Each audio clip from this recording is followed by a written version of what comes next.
bây giờ có mà nhớ tàu cá là hả? Polo à? Polo. Sáng con tệ à? Polo chuyên đề, polo chuyên mất không còn đề, polo chuyên đá chỉ lại, polo chỉ chơi.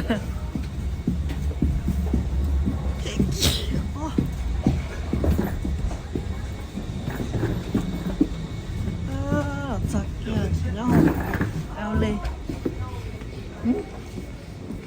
Chú mi cá à, có hải tê à? Chú mi cá ăn xéo à? chú mi cá tê à? Gì chứ? Yêu chơi yêu chạy yêu chín sáu anh rồi, tôi nhớ tên nó là tên xe lấy thử của ta này à? Gì à? Chú cá tê ơ, sao ơ? Ôi trời. Sao kia? Cái đấy một hồi là khá là sợ đó. Đi cha nào? Xíu là cái xíu là Sao tới chờ mày cả ở USA chờ.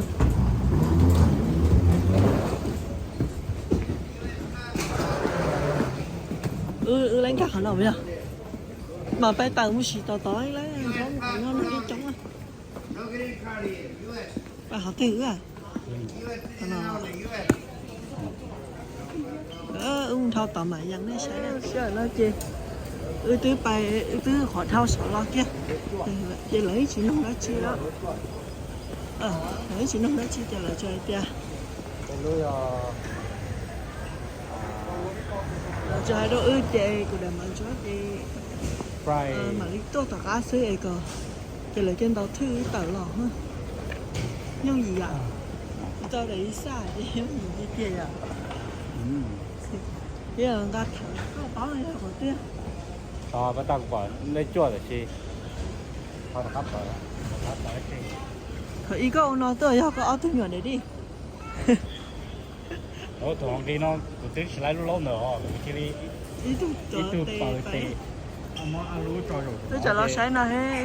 Mà alo cho rồi luôn à. Tôi chờ thở họ tưa. Thở nó để chi cha hả? Này đi sao? Nè chua. Chua từ. Cho. Cha. Là thở trái luôn rồi để đi. Cái gì trái luôn không thì thở. Đúng rồi. Chỉ mua á. Chỉ mua á. Đúng là quả cá tàu ơi. Không có sai. Em mới có cho con tỉ họ cho nó nở kêu mà. Ông gọi cho thở. Đây là khó luôn này. Gì? Thế mà đi phải, có ông chạy in to hết rồi. Hơi chưa? Thở một bó rồi. Phải cái mình to phải. Dạ. Thở cho khỏi ở gần một to hết rồi. Okay. Yeah, you can take it. Đi lại nó hả cha? Good morning, ladies and gentlemen. Cái cảnh đó chỉ mi ba lần. Passengers from Korea Air 317 to Los Angeles. After immigration processing, please claim your baggage from number 8. Regardless of your final destination today, you must pick up your baggage here in Los Angeles and take the US customs. Please make sure to check your baggage as well as your name on the baggage to avoid taking brought back. Thank you for flying with Korea. Have you walk around, go get all this? We have your attention, please. Welcome to all Philippine Airlines passenger flight number 101 to Los Angeles. Luôn thở thâu bố tổ. Là cá chỉ lông. Một chai luôn rồi đó. Thì trái luôn lỡ cho thở. Làm sao cho nó chỉ lo to thở. Tôi sao tới sân đi cá tiếp kia rồi. Chỉ ra tiếp kia. Tôi sao kia để chờ cái chuyện cam chứ.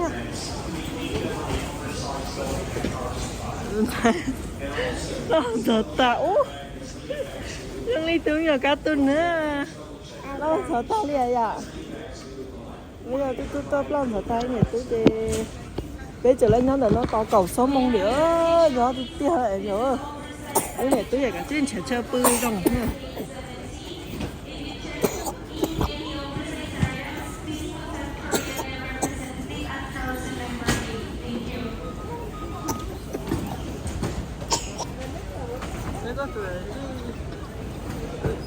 mà nơi là cá chỉ út tẩu lò nhiều giờ hầu ha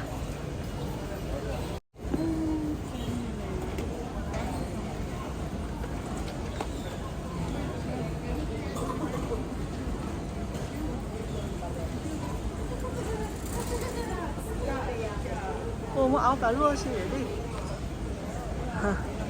áo hả người ta luôn ê你娘等六天前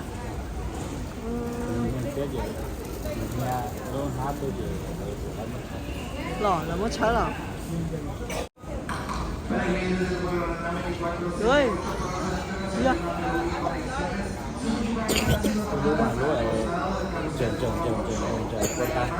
lá sụt ta họ luôn chua nó mua con ta lúc thì khó lá lại cái hữu gì là chỉ tới lọ này ô lỡ chồng quá chỉ tới tay chỉ cái bỏ lọ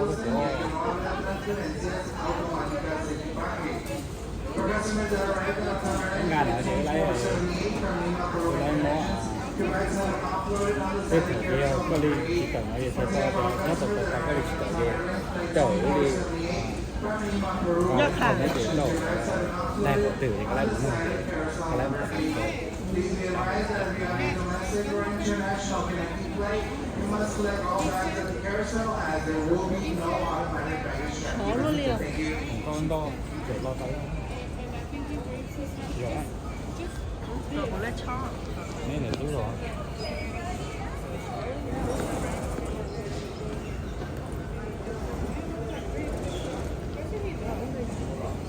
đó tao còn một kho chơi đấy rồi có điều coi chờ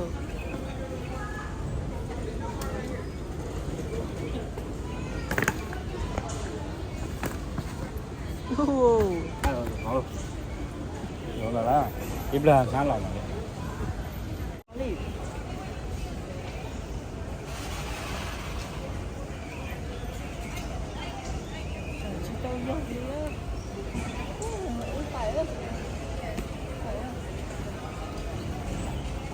sao chi phí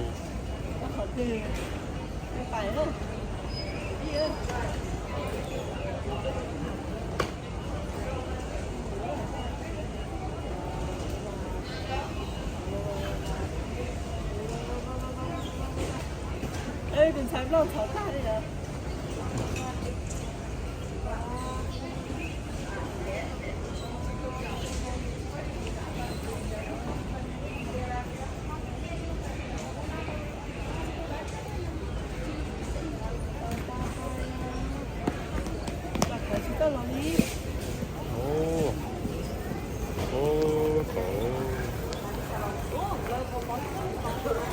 có bỏ cái đó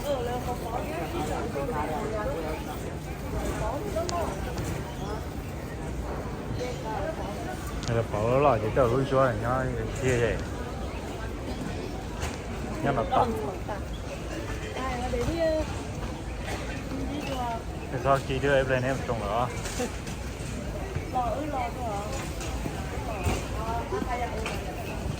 nè bỏ để nếu mà nè lúc hậu tôi lại thả chia chỉ lại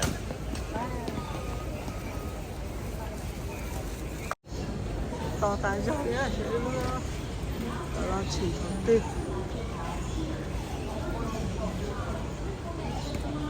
mở chú không rồi nữa tan nó cho nó đâu đó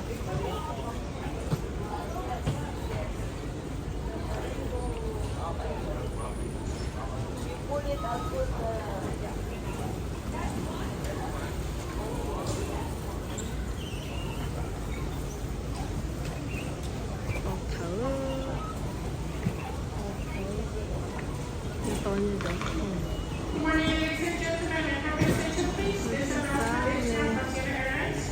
After immigration processing, you must claim your luggage here at carousel number 9. Carousel number 9, regardless of your final destination.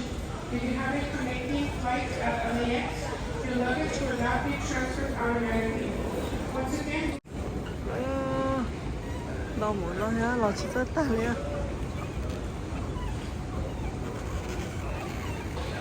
Quán đóng là sao?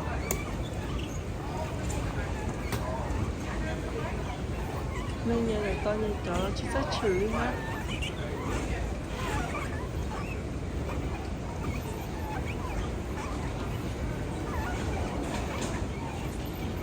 Là chờ bỏ tay cho thở đó. Thở được là chờ em muốn thở chỉ tao ta được tao nó bỏ đó lại. Quán đau à? Bây giờ tụi nó học phá ồ. Bây giờ tôi phú tiền do tôi tụi nó học phá kiểu.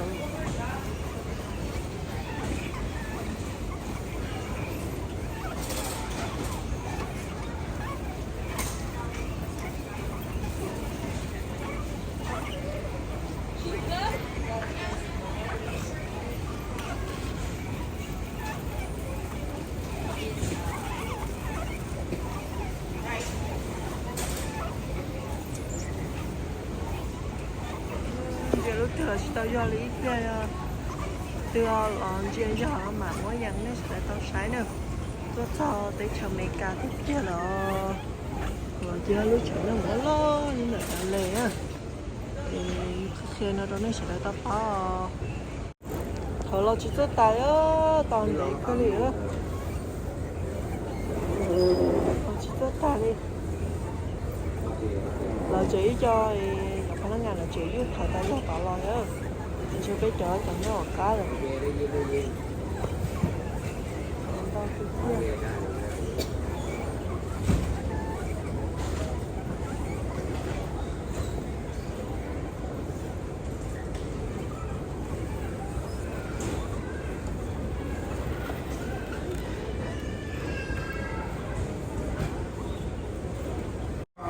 If you have any questions, please take all your baggage to international station okay outside of the terminal to your right.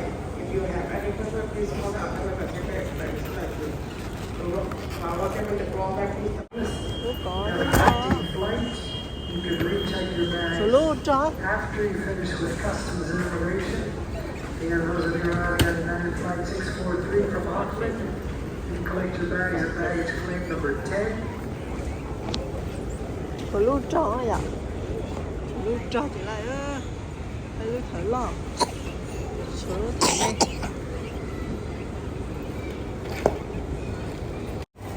Nhìn tú nào cái này tú là xả sách khổng rồi chứ rồi lứa lo thấy chưa bây giờ luôn chỗ nào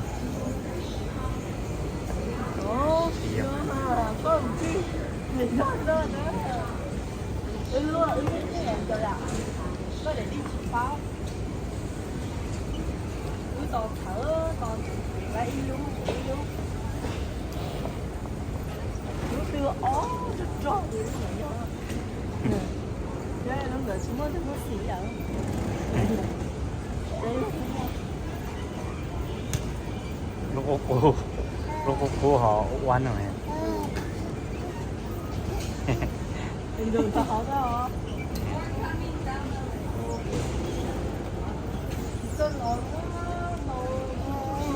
dạ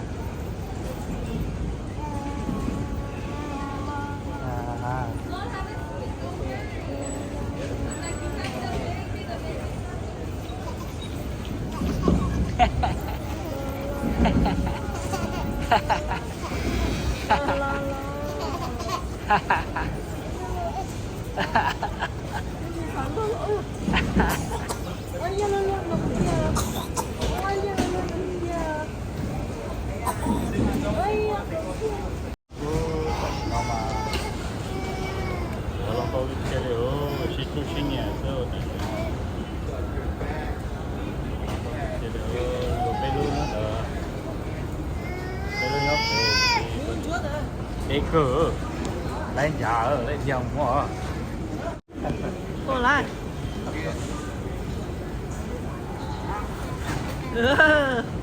hello sai lúc đẹp rồi giòn ấy bây giờ xong hư kìa đó hello cô muốn chơi sổ có tay trái tôi nhỏ nó luôn sao trái sổ có hẳn này à chào mua con á con này chỉ lấy trái á chỉ có mà cháu nó chờ từ khi có phải đó lại nữa thay này thay đó có đó nhớ thì cậu thay đó là thật đó i o p i o p của tôi thay á là cái bó yếu tố sao bị cả chưa của tôi thay thay nè có thay là cái bó yếu tố sao bị cả cô không có ra nó sao bị cả giờ ra hả vậy luôn để đi mà thơ chơi để cho ta gì lúc kia ui anh chụp bấy từ nè nhớ đến sao anh chụp một từ nè đi nhọc móng lo cái từ nè nhớ đến sao chơi nó một tệ rồi đó giờ tôi dùng cha luôn nó cái gì đấy à như từng thay luôn gì á thì sao tao ít lại nữa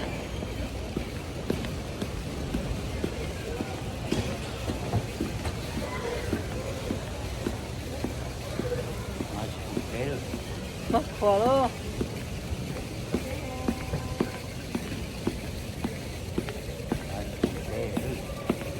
tao không tới này á chứ chơi in ta ra tao nó tao mà luôn cái cho nó cho một bỏ tao thôi để tao nhớ hồng qua để một tao chơi nó bỏ với mà đi tới này á chị bỏ hồ à Buenos días, consejeros de Veracruz, procedentes de Guadalajara. Sus equipajes están disponibles enfrente del carro. Good morning, passengers of Viva Airlines from Guadalajara. để chờ lo lấy trái lên là sao mà hôm nay giờ chỉ tôi tới cao lên ít lên tay mà hôm nay ít lên lo mà hôm nay ít lên lo mà hôm nay bữa nay cái ít lên mà hôm nay nè cái nhận gì nó phải vô sợ á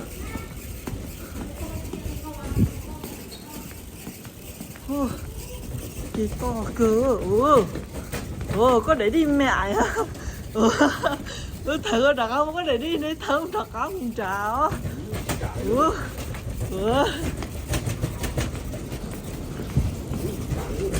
đặt cá mà thử đặt cá liền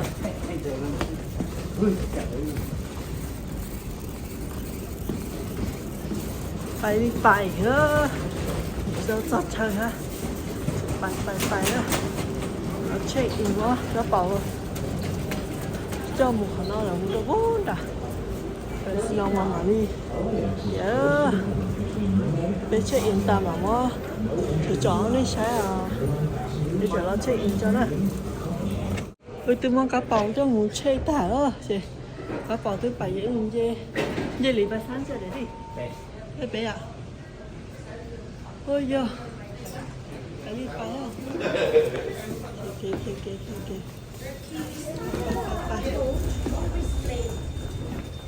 mua lửa không thế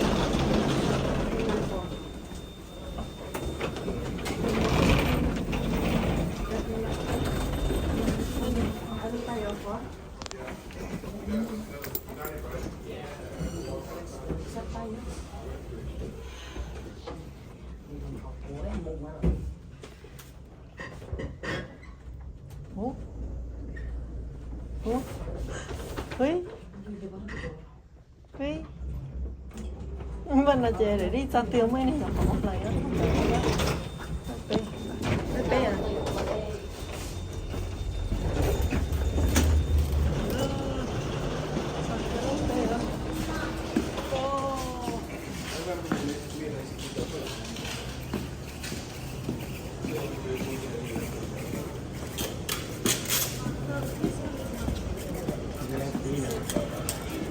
tôi tí chị hãy nó lấy tao lại nha ăn cam to rồi à thế ăn bày tao ta chơi tay chào nó chọn đi xe rồi nhà chọn nó giờ chỉ bố ngủ thay nè thì ngủ một tháng mà đi à lo khe đó này ha hai linh giờ xí cha của tôi đi hơn kìa giờ nó chủ lấy tao nó hết cho này Giờ tới thì lấy to thì cái chỉ tao lại một to tới lấy thờ đến nhau thì là tới tờ trên thì là tới nó tờ kia là không cá té mà bay tờ tới là cái cá tỏ không rồi lấy xa đó